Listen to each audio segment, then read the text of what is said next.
masikitiko yangu kubwa sana inaenda kwa wale vijana wanaoenda industrial area, wanaenda Kayole, wako sehemu zote wanafanya kazi, lakini mahali wanaofanyia kazi wanasimama kwa gate masaa matatu wakingojea kazi.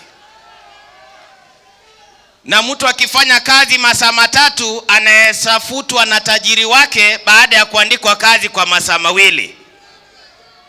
Mimi masikitiko yangu ni kwa wafanyikazi wa Kenya, vijana wenye hawana kazi.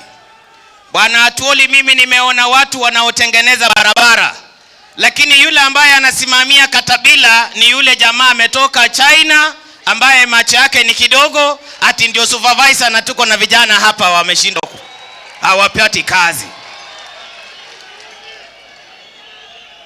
Masikitiko yangu ni uchumi ya Kenya ambaye inaenda kwa sasa. Mimi naakilisha mashambani. Wafanyikazi wa mashambani wanalipwa kupitia kwa mazao yao. Kila ambacho inanisikitisha ni kwamba mazao ya kulima isiponunuliwa na iagizwe kutoka Mexico kama mahindi, nani atalipa mkulima? Mkulima alipe mfanyikazi. Hiyo ndio tatizo. Mimi nataka kuzungumzia vijana. Hata sasa hivi kumari imekuwa ngori, juu hakuna doma zee. Unaambiwa mshahara ni shilingi 12,000. Mshahara ikikatwa NHIF inachukua, NSSF inachukua, unabaki na ngiri kama 6. Sasa ujui utalipa keja ama utashughulikia wife ama mtoi.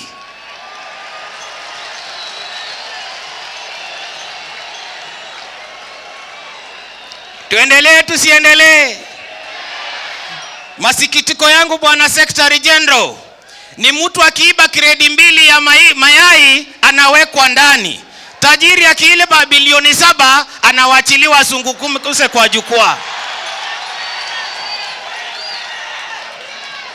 Ni noma si noma? Inabamba haibambi? Tuchome tusichome? Tukamatie chini tusikamatie chini? Nipeni makofi yangu mazee.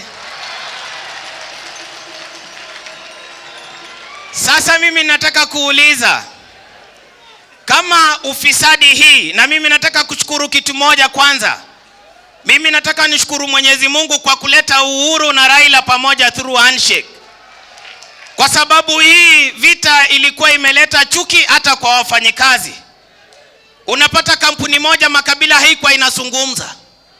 Kukuja hapa Tao ilikuwa imekuwa vibaya. Watu kwa matatu walikuwa wanasengenyana. Lakini tangu handshake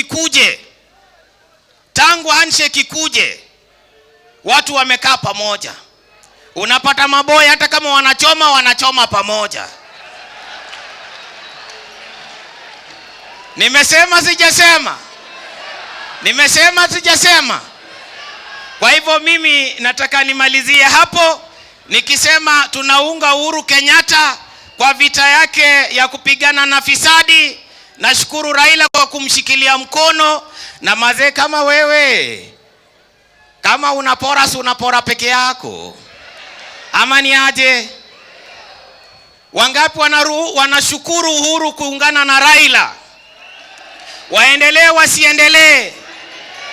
Tuwashike mkono tusiwashike? Tusimame pamoja na wao? Mazee Sonko, we ni best yangu. Mimi kitu moja mimi ningependa kuomba serikali wamshikilie mkono Sonko. Nairobi hii isimame kama city. Hii Nairobi haiwezi kuachiwa Sonko peke yake afanye kazi. Serikali lazima isaidie Sonko, barabara zitengenezwe, watu wapate maji ya kutosha. Miji ya city Nairobi hii ionekane kwamba ni Nairobi ambaye sisi wote tunajivunia. Na mimi nataka kusema Sonko, kama kuna kitu chochote ambacho inatakikana kufanya, sisi wote hapa ni wa Kenya na Nairobi ni kwetu sisi wote. Wewe tuzungumza na viongozi, tujue ni nini inatakikana kufanywa ili Nairobi hii ionekane ni Nairobi ya kurembeka. Na mazemi nikiona Unyeni mtu mzuri, Nataka wafanye kazi na Sonko. Na mimi nataka Sonko wewe ukuje ushikilie Uhuru. Uhuru akiwa hapa, Tinga akiwa hapa, weka katikati. Ya Mungu ni mengi, ya kuku na mayai. Asanteni sana, Mungu awabariki. Mumeenjoy kishegi kutoka kwa bunge kijana. Sasa nitamuita Honorable Badi na wewe utaita wenzako. Mimi namalizia hapa na kuachia wewe usukani. Mheshimiwa Badi, Chairman wa ODM. Thank you very much to the Secretary General of the Central Organization of Trade Unions, the entire leadership of labor movement in the country, Your Excellency, the Governor of Nairobi County, Mike Mbuvi Sonko, Your Excellency Stephen Kalonzo Musyoka, Your Excellency Musalia Mudavadi, and the Honorable Moses Wetangula, my colleague members of Parliament, distinguished guests, ladies and gentlemen. First of all, I want to say that I'm grateful that I'm given this opportunity by the Secretary General of COTU to be able to speak on this important occasion. Today is an important occasion kwa wafanyakazi wa nchi hii. Ni siku muhimu sana. Sisi kama viongozi na wale wote wanalipwa na ushuru ya wananchi wa Kenya, lazima tutambue wafanyakazi wa Kenya. Na hiyo ndiyo sababu siku ya leo kama chama cha ODM na kama NASA tulimobilize wabunge wote, tuliwatumia message ili wahudhurie hii mkutano. Na ninataka kusema asanteni sana wabunge ambao wamekuja siku ya leo. Mmewacha kazi zingine kukuja kuhudhuria siku muhimu kama siku ya leo. Allow me to say a few things, just two things, then I sit down. Number one, the Secretary General, ninataka nikuhakikishia kwamba kama kuna jambo lolote, iwe amendment kwa NHIF Act ama NSSF Act or whatever legislation targeting workers of this country, it will face resistance in Parliament. We will not support it. Na ninaongea kama the minority leader of the National Assembly. Na nataka niongee pia na wale wanakaa kwa kamati ya labor. Muhakikishe ya kwamba any amendment of such nature does not see the light of day, does not even come to the plenary of Parliament. The other issue that I wanted to touch is the issue of handshake. The issue of handshake. Handshake imeleta utulivu kwa nchi yetu. Sisi zote tulikuwa nchi hii mwezi wa kwanza. Na hapa Uhuru Park tarehe 30 mwezi wa moja, hapa ndiye tuliapisha Raila Amolo Odinga. Na baada ya siku hiyo tulikuwa na woga sana. Tulikuwa tunaona ni kama hii nchi itaharibika. Lakini baada ya salamu kati ya Raila na Uhuru Kenyatta, siku ya leo nchi ya Kenya iko pamoja. Sisi zote tuko pamoja. Hata mimi ambaye sikukuwa nimetambua Uhuru Kenyatta kama rais, siku ya leo ninasema ni rais wa Kenya.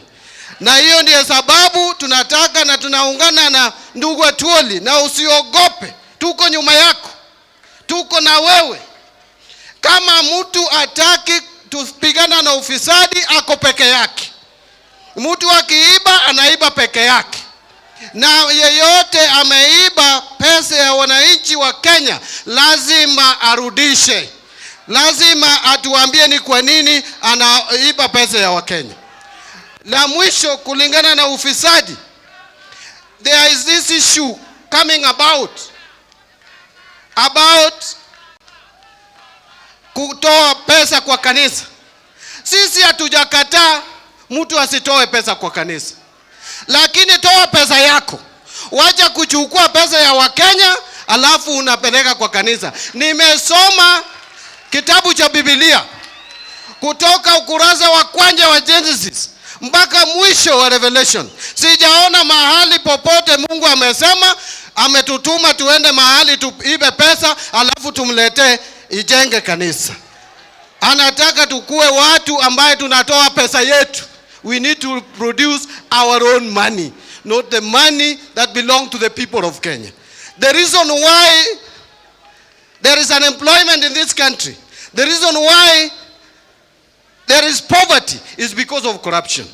And I want to support the general salary increment kwa wafanyakazi wote.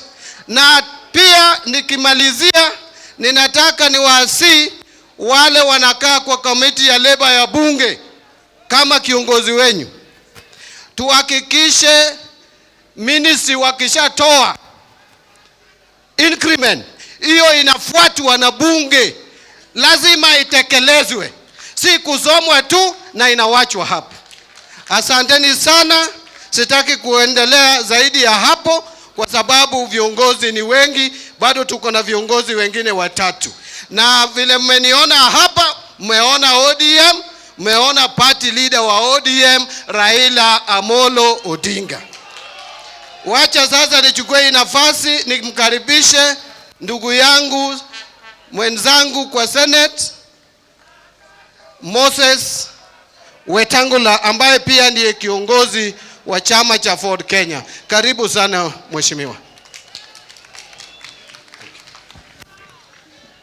Asante sana Mheshimiwa Mbandi, katibu mkuu wa chama cha wafanyikazi ndugu Francis Atwoli, waziri Uhuru Yatan, wenzangu ndugu Kalonzo, ndugu Mudavadi, waheshimiwa wabunge wote ambao wako hapa leo, waheshimiwa MCS, waheshimiwa mabalozi na ndugu wa Kenya wafanyakazi. Leo tuko hapa, nisisahau gavana wetu rafiki yangu Mike Songo. Leo tuko hapa kwa siku ya heshima kwa mfanyakazi wa Kenya na wafanyakazi dunia mzima. Tukiwa hapa mbele yenu, tunajua kwamba katika taifa letu wakati huu uchumi wetu una matatizo.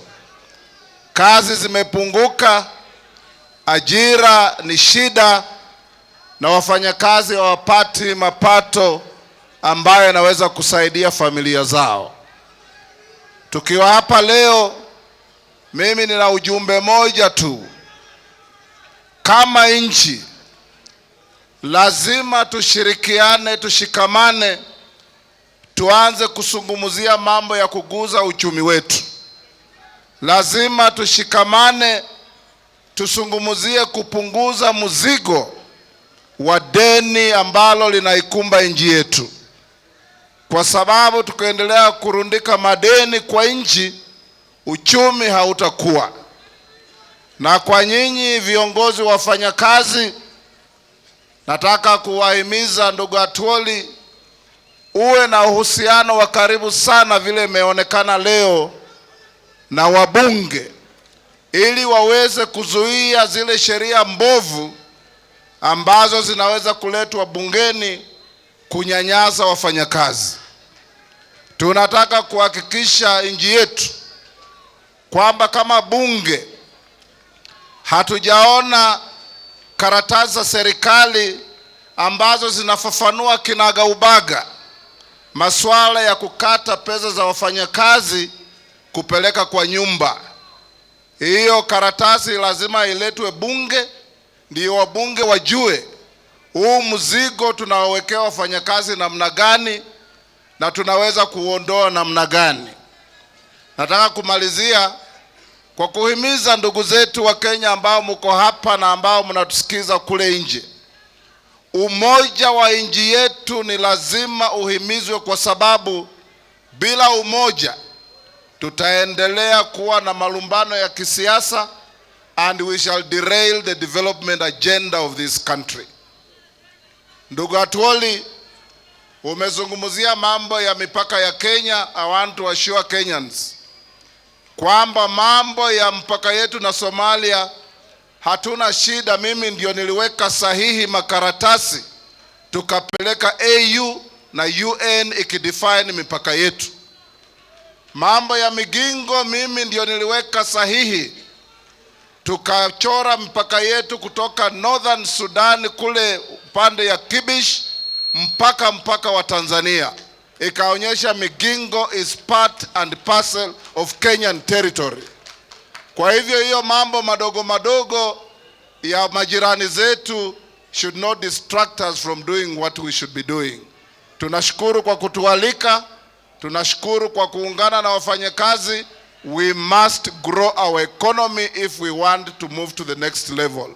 Nataka kuchukua nafasi kumwalika ndugu yangu Musalia Mudavadi, naye pia kuja wahutubie tukisema united we stand, divided we fall. We must remain united as a country. Thank you. Asante sana Mheshimiwa Weta. Katibu mkuu wa KOTU ndugu Francis Atwoli, katibu mkuu wa NAT, katibu mkuu wa KUPPET na makatibu wakuu wote wa trade unions zetu, Governor Sonko, viongozi wa bunge na wafanyikazi kwa jumla. Mimi sitaongea kwa muda mrefu. Mimi yangu tu ni kusema, ndugu Atwoli, kuna mchezo mwingine unaitwa golf, na huo mchezo wanasema you must keep the eye on the ball so that you don't miss. Ukitoa macho kidogo tu ukijaribu kuchapa huo mpira hautachapa. Kwa hivyo mimi nataka nihimize kwamba kwa mambo ya uchumi wetu, kwa mambo ya kupigana na ufisadi, kwa mambo ya kutetea wafanyikazi wa Kenya, mimi naomba all the trade unions, please keep the eye on the ball. Please keep the eye on the ball. Hiyo ni message kubwa sana. Jambo langu la pili ni kuhimiza vile Wetangula amesema kwamba tukiangalia shida za Wakenya, lazima tuangalie deni la umma, public debt. Na mimi nawasihi wafanyikazi wote, trade unions zote, wabunge wote, this is the time to focus, kwa sababu deni la umma ambalo tuko nalo ni kubwa sana, na hilo ndio linafanya ushuru unaongezwa kila siku. The workers are carrying too much through taxation, and it's because the government has got to service the enormous public debt. This message must go further so that the government can curtail its appetite for increasing public debt. La mwisho, mimi nasema hivi, ndugu wanazungumzia handshake hapa. Mimi message yangu ni hii: we have said enough about the handshake. Let us see handcuffs. Tunataka tuone pingu. Rais wa Jamhuri ya Kenya atoe pingu, wezi washikwe. Hiyo ndio message. Lakini ikiwa tunazungumza handshake na wezi wanazidi kuendelea, we are misleading Kenyans. Let us move from the handshake to the handcuffs. Let the thieves be arrested, because the workers cannot keep on sweating to service the greed of the thieves. Mimi nawachia hapo, sina mengine. Asante sana. Ndugu Stephen Kalonzo, karibu. Wafanyikazi wetu hoye! Naomba tu dakika mbili. Kwanza ingekuwa wakati ule pengine tukianza kwa kusema ndugu Francis Atwoli Tibim, Atwoli Tialala, lakini leo tuampa heko ndugu Atwoli. Mheshimiwa Gavana Mbuvi Sonko, mimi siwezi kumuita Sonko, na muita Mbuvi, sijui jina hili mlimtolea wapi, na waziri wa kazi, wa Kenya wenzangu, kwa sababu hii ni siku ya wafanyikazi, hatutaongea mengi, lakini naomba tu niwaulize wabunge ambao leo mmefurika Uhuru Park, na Uhuru Park ni mahala pa kihistoria. Naomba munisikilize. What happened to the legislation that is supposed to control or to make it plain or define lifestyle audit? Mheshimiwa Bandi, you represent a lot of us in Parliament. We need legislation to govern lifestyle audit, because I had a lot of people saying wako tayari kwa lifestyle audit. If you want to literally slay this dragon of corruption, Wakenya wangetaka wakiona umekuwa mjumbe mwaka moja, ulipokuwa kwanza umechaguliwa ulikuwa na mali kiasi gani, baada ya mwaka moja, miaka miwili umepata mali kiasi fulani. Hebu elezea tofauti hii ambayo imetokea wakati mwingine kwa kiajabu ajabu. Ni lazima ni proceeds of corruption, but until we have the law in place, we will just be paying lip service. Ndugu Mudavadi amesema anataka to move from handshake to handcuff. I agree with him, but the only problem is unaweza ukiwekwa handcuff, the next thing is the wheels of justice tend to move pretty slow. It is possible to get, even you obtain bail kabla hata kushikwa. And this is where we have a problem, and I can understand President Uhuru Kenyatta's frustration with the manner in which the judiciary has been moving. But I've also heard Jaji Mkuu akitoa msimamo dhabiti juu ya swala hili. Kwa hivyo wananchi wa Kenya wamechoka, kwa sababu hata ukiwekwa pingu ni wewe, na pingu siku nenda siku rudi. Wanakenya wanataka waone convictions, wanataka waone watu wakiwekwa jela, wakihukumiwa na kurudisha na kuregesha pesa hizo. This is why I've said yale ambayo yametokea nchi ya Sudan looks very interesting to Kenya. This is the moment. This is the moment. The other day kwa kanisa, ndugu Atwoli, mulisema nyinyi wafanyikazi mko tayari kusaidia Uhuru Kenyatta kukomesha na kusambaratisha mikondo yote ya ufisadi. Kama basi tuko tayari, nataka nione wangapi wako tayari kufanya maandamano mpaka wafisadi watoke Kenya hii. Mimi niko tayari. Wangapi wako tayari kwa mambo hayo? This is it. This is Uhuru Park. Because we now must move to the next level. Tusipofanya hivyo, my friends, we are beating about the bush. Because these things, and you know they say corruption fights back. Ufisadi upigana vikali zaidi. Kwa nini? Kwa mfano, msichana mdogo jana, Betty Washiro, akashikwa, akawekwa tear gas, amelala korokoroni because she wanted. In fact, to me, Betty Washiro is a heroine kutoka sasa kwenda mbele. Kwa sababu tunakitaka tuone wangapi wako tayari. We need to move to action and decisive action. Pengine basi kufikia hapo ni siku yenu, hatutaki kuharibu mwaliko huu. Mimi naomba tu ni mwalike waziri. Waziri, these people are waiting to hear you. Sidhani kama sijui kama kuna watu wameleta furugu upande ule, Mnajua sisi tunaamini amani Kenya hii. You have to learn to listen to everybody else. Ama sivyo? Kwa hivyo waziri anahusika, karibu utoe hotuba yako, clearly representing President Uhuru Kenyatta. Thank you very much.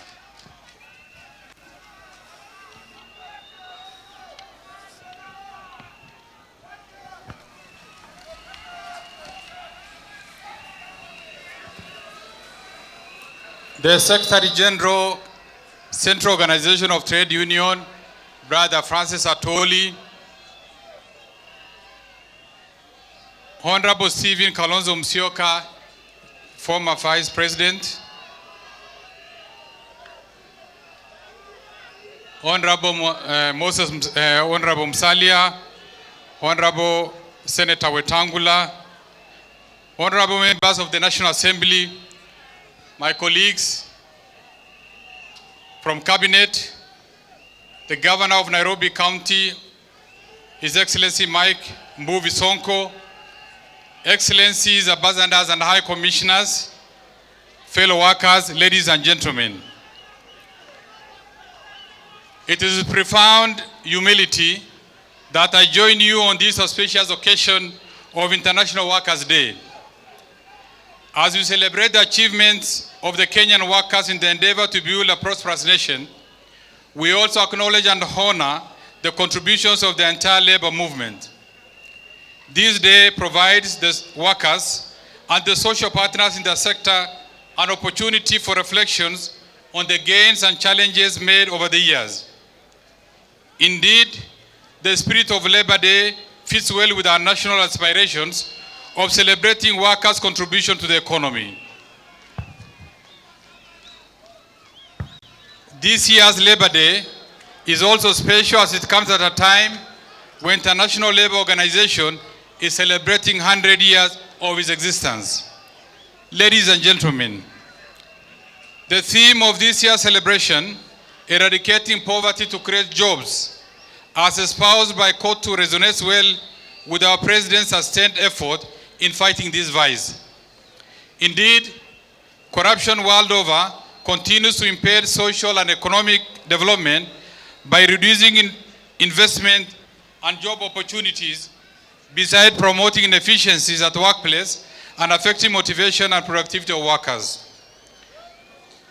In response to our President's call, therefore, we must not spare effort to galvanize a coalition of social partners to confront this vice.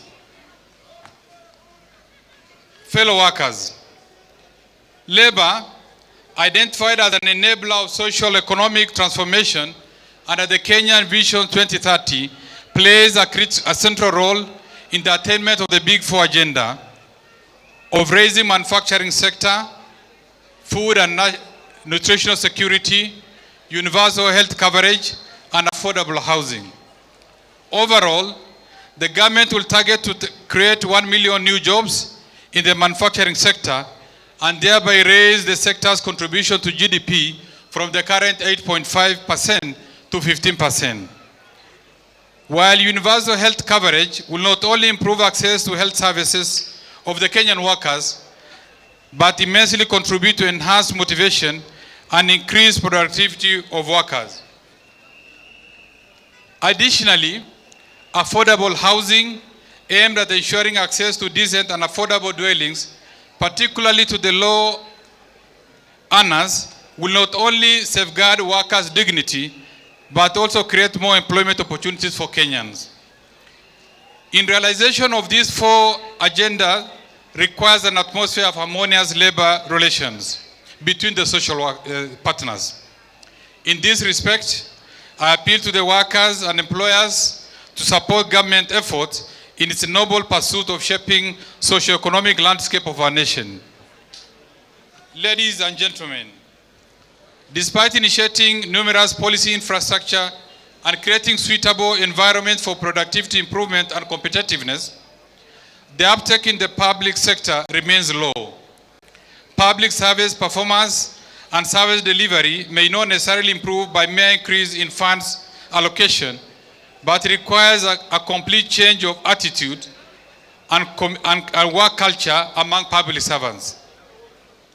In this respect, the government has introduced reform initiatives that nurtures an integrated system of productivity improvement and work culture across government ministries and agencies with a view to ensuring efficient and effective service delivery to wananchi. Noting the importance of industrial harmony, my ministry has established an elaborate institutional mechanism for management of industrial conflict and fostering of social dialogue.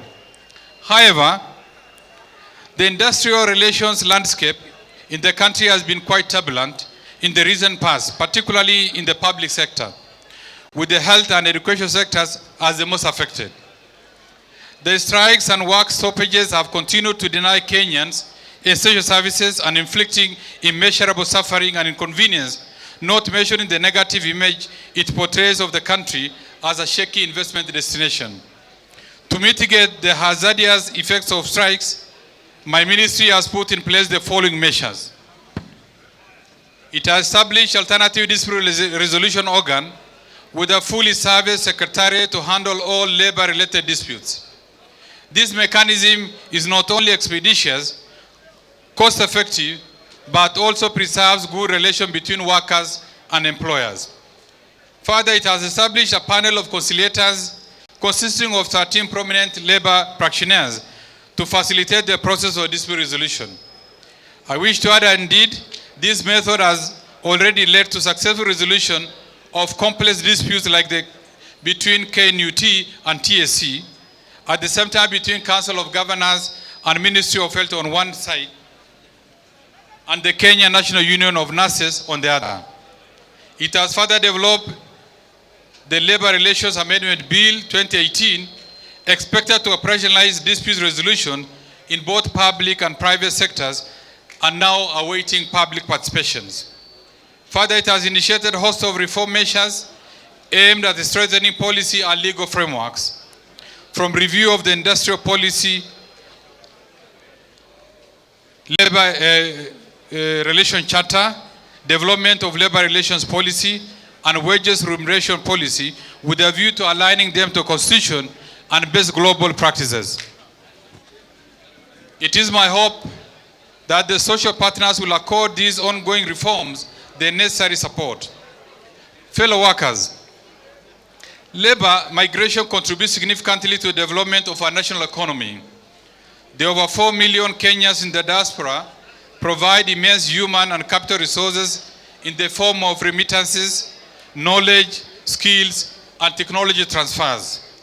Last year alone, the inward formal annual remittance stood at Kenya shilling 270 billion.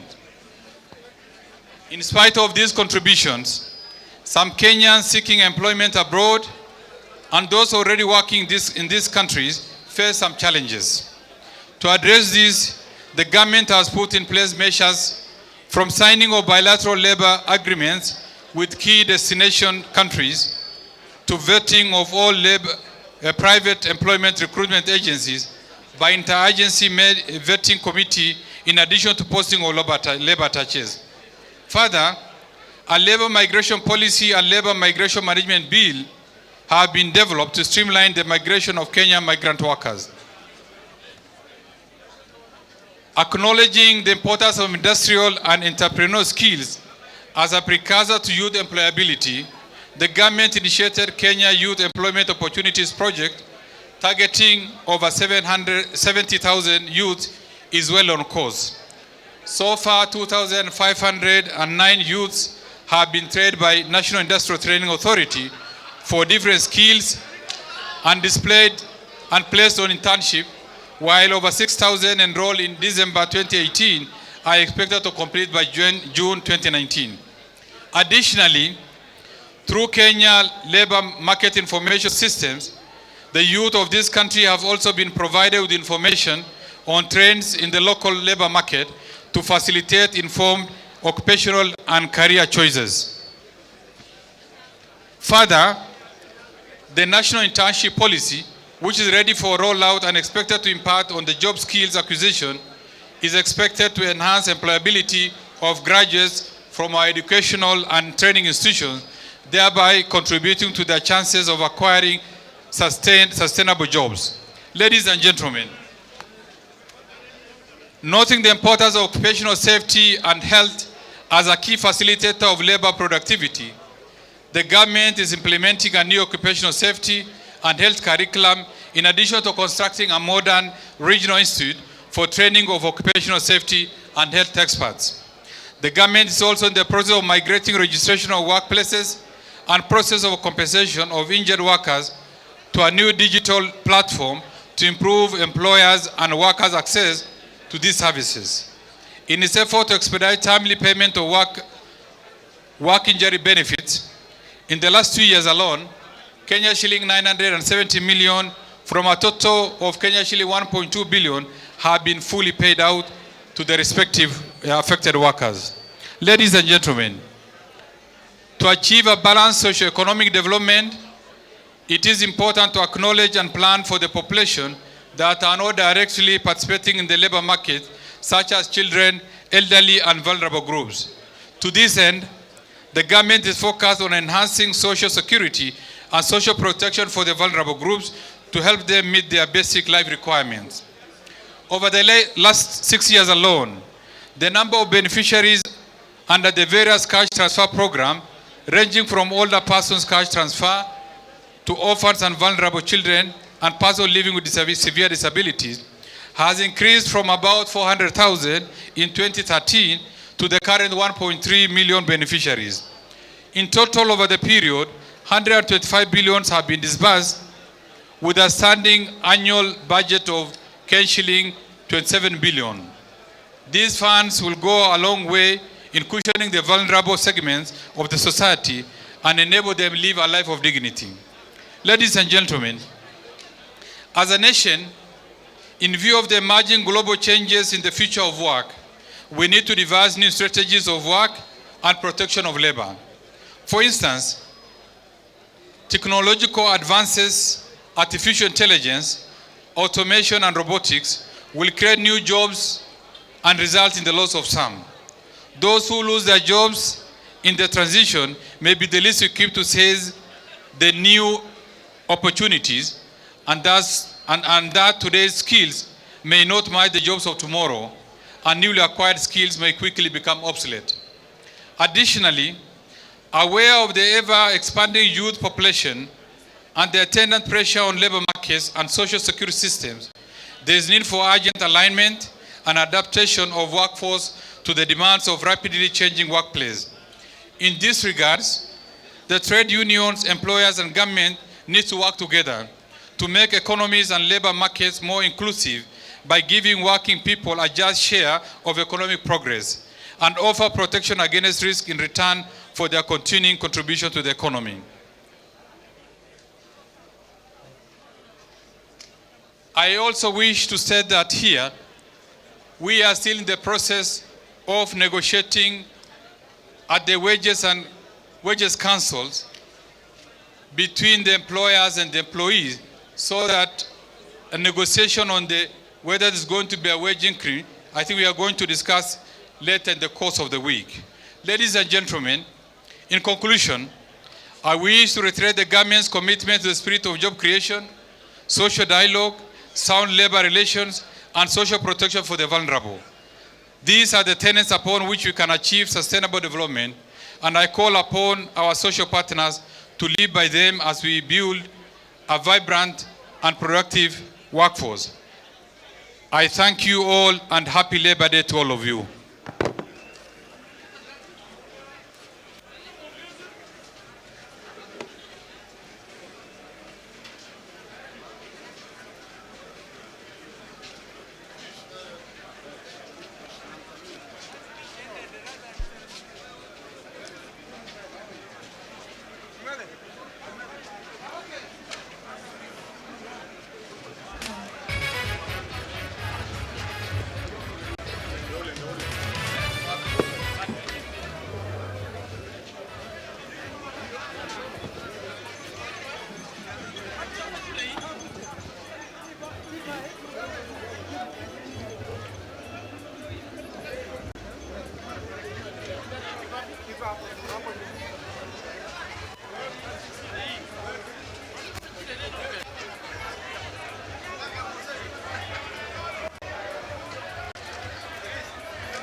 All right, and that's brings us to the end of this year's Labor Day celebrations. We've been monitoring this for you since this morning. But at the end of the day, we can confidently say that there will not be any wage increase this year. The Labour Cabinet Secretary has just announced a few minutes ago that the still negotiating with the Wages Council, employers and employees to consider if there will be any increase or any wage increase this year. That means there will not be any increase, whether it is a general increase, a general wage increase or a minimum wage increase, which is of course against the expectations of most of the employees and Kenyans who really turned up in huge numbers right here at Uhuru Park, expecting that the government would probably be raising the probably minimum wage or even at least announcing an increment in terms of that is the minimum wage or the general wage in the country.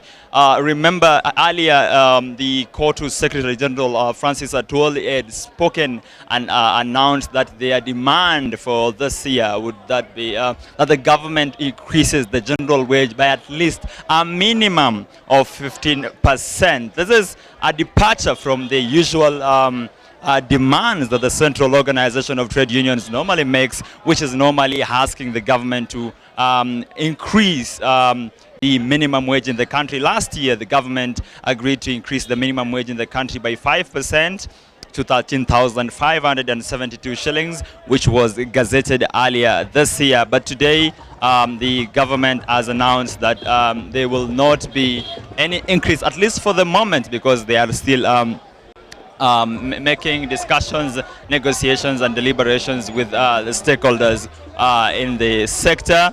And part of the things that the Cabinet Secretary was able to announce was that he has formed a conciliatory team of 13 conciliations who will be conciliating to